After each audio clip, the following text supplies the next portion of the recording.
ابو ہریرہ رضی اللہ عنہ سے روایت ہے کہ رسول اللہ صلی اللہ علیہ وسلم نے فرمایا، جب اللہ تعالی جنت اور جہنم کو پیدا کر چکا تو جبرائیل کو جنت کی طرف بھیجا اور کہا، جنت اور اس میں جنتیوں کے لیے جو کچھ ہم نے تیار کر رکھا ہے اسے جا کر دیکھو۔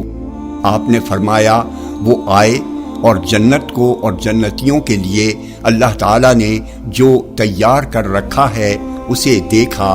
آپ نے فرمایا، پھر اللہ کے پاس واپس گئے اور عرض کیا، تیری عزت کی قسم، جو بھی اس کے بارے میں سن لے اس میں ضرور داخل ہوگا۔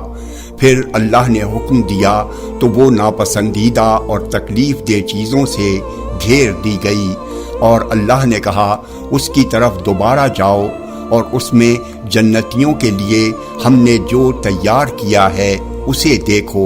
آپ نے فرمایا، جبرائیل علیہ السلام جنت کی طرف دوبارہ گئے تو وہ ناپسندیدہ اور تکلیف دہ چیزوں سے گھری ہوئی تھی۔ چنانچہ وہ اللہ تعالیٰ کے پاس لوٹ کر آئے اور عرض کیا، مجھے اندیشہ ہے کہ اس میں کوئی داخل ہی نہیں ہوگا۔ اللہ نے کہا، جہنم کی طرف جاؤ اور جہنم کو اور جو کچھ جہنمیوں کے لیے میں نے تیار کیا ہے اسے جا کر دیکھو۔ انہوں نے دیکھا کہ اس کا ایک حصہ دوسرے حصے پر چڑھ رہا ہے۔ وہ اللہ کے پاس آئے اور عرض کیا، تیری عزت کی قسم، اس کے بارے میں جو بھی سن لے اس میں داخل نہیں ہوگا۔ پھر اللہ نے حکم دیا تو وہ شہوت سے گھیر دی گئی۔ اللہ تعالیٰ نے کہا، اس کی طرف دوبارہ جاؤ۔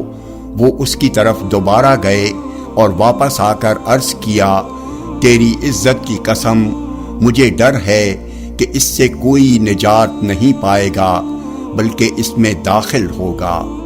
جامع ترمذی حدیث نمبر 2560۔ یہ حدیث حسن صحیح ہے۔